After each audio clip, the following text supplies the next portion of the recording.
Welcome to my channel Anu all in one vlogs. ఈరోజు recipe వచ్చేసి రొయ్యల బిర్యానీ అండి. ఎప్పుడు చికెను మటన్ దమ్ బిర్యానీలే కాదండి, ఒక్కసారి ఇలాగా రొయ్యలతో బిర్యానీ చేసుకోండి.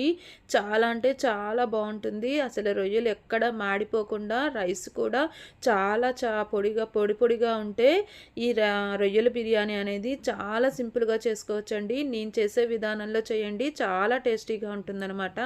దానికోసం నేను బిర్యానీ చేసుకునే హండీలో ఒక అర కేజీ వరకు రొయ్యల్ని బాగా క్లీన్ చేసుకొని ఇలా వేసుకోవాలి. దీనిలోనే 4 వరకు లవంగాలు, 1 ఇంచు దాల్చిన చెక్క, 2 యాలకులు, జాపత్రి, బిర్యానీ ఆకు, షాహీ జీరా, బ్రౌన్ ఆనియన్స్ 1 కప్పు, 2 స్పూన్స్ పుదీనా, 2 స్పూన్స్ కొత్తిమీర, 4 పచ్చిమిర్చి చీలికలు, ఆ తర్వాత 1 స్పూన్ అల్లం వెల్లిపాయ పేస్టు, రుచికి సరిపడా సాల్టు, 1/2 టీ స్పూన్ పసుపు, 2 స్పూన్స్ వరకు కారము అండ్ 1 పెద్ద స్పూన్ వరకు నెయ్యి కూడా యాడ్ చేసుకోవాలండి.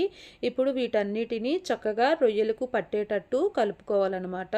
ఓకేనా, చాలా నెమ్మదిగా కలుపుకున్నాం అనుకోండి, రొయ్యలకు మన మసాలాలన్నీ చక్కగా బాగా పడతాయి అన్నమాట. ఓకేనా, ఎంత బాగా కలుపుకుంటే మసాలాలు రొయ్యలకి అంత బాగా పడతాయండి. ఓకేనా, చూడండి ఎంత చక్కగా మ్యారినేట్ అయిపోయినాయి కదా. ఇప్పుడు దీనిలో 2 స్పూన్స్ వరకు పెరుగు కూడా యాడ్ చేసుకొని మనకి చక్కగా 2 నిమిషాల పాటు చక్కగా కలుపుతూ మర్దన చేసుకోవాలండి. ఓకేనా, ఆ తర్వాత దీనిని చక్కగా ఇదే హండీలో వండుకుంటాం కాబట్టి చక్కగా రొయ్యల్ని సరిసమానంగా పరిచేసుకుందాం. ఓకేనా, దీనిని ఇప్పుడు ఒక అరగంట సేపు మనము నానపెట్టుకోవాలండి. ఓకేనా, అరగంట సేపు పక్కన పెట్టేసుకున్నాం అనుకోండి, చక్కగా మనకి రొయ్యలు బాగా ఉడికిపోతాయి. ఆ తర్వాత రైస్ కోసం మనకు ఒక గిన్నెలో వాటర్ అనేది తీసుకొని దానిలో బిర్యానీ ఆకు, 1 స్టార్ అనాసు, దాల్చిన చెక్క, జాపత్రి, మరాఠీ మొగ్గలు, లవంగాలు, 2 యాలకులు, షాహీ జీరా అండ్ 3 పచ్చిమిర్చి, 1 నిమ్మకాయ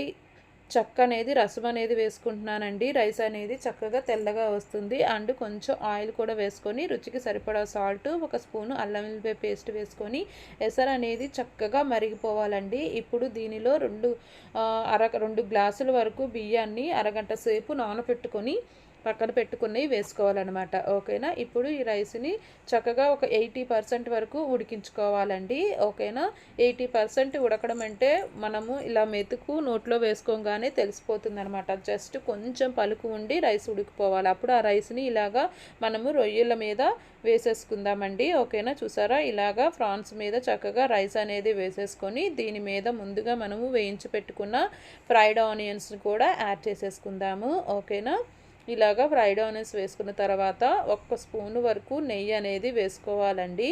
నెయ్యి వేసుకుంటే మంచి ఫ్లేవర్ అనేది వస్తుందన్నమాట. ఆ తర్వాత ఆనియన్స్ వేయించుకున్న ఆయిల్ ఉంటుంది కదా, అది అంచులంబట వేసుకోవాలి. ఆ తర్వాత కలర్ కోసం కుంకుమ పువ్వు వాటర్ కూడా యాడ్ చేసేసుకుంటున్నానండి నేను. ఓకేనా, ఇప్పుడు స్టవ్ ఆన్ చేసి పెట్టుకొని మూత పెట్టేసుకొని ఇదిగోండి మనకి ఎక్కడ ఆవిరి అనేది బయటికి పోకుండా 15 మినిట్స్ మాత్రమే ఉడికించేసుకుంటే మనకి చక్కగా పొడిలాడుతూ ప్రాన్స్ బిర్యానీ అనేది రెడీ అయిపోతుంది. ఆ తర్వాత 20 మినిట్స్ మూత పెట్టేసుకొని పక్కన పెట్టుకున్న తర్వాత చూడండి, ఇలా తీసుకుంటే మనకి రొయ్యలు ఎక్కడ మాడిపోలేదండి. ఓకేనా, రైస్ కూడా చాలా పొడిలాడుతూ వచ్చింది. ఎప్పుడు చేసుకునే చికెను మటన్ బిర్యానీలే కాదండి, ఇది ఒకసారి ట్రై చేయండి. ట్రై చేసి మీకు ఎలా వచ్చిందో కామెంట్ చేయడం మాత్రం మర్చిపోవద్దు. ఓకేనా, మీకు కనుక వీడియో నచ్చితే లైక్ చేసి మీ ఫ్రెండ్స్ అండ్ ఫ్యామిలీ మెంబర్స్కి షేర్ చేయడం మాత్రం మర్చిపోవద్దు. ఓకేనా, మరిన్ని వీడియోస్ కోసం మన ఛానల్ని సబ్స్క్రైబ్ చేసుకోండి. Bye bye.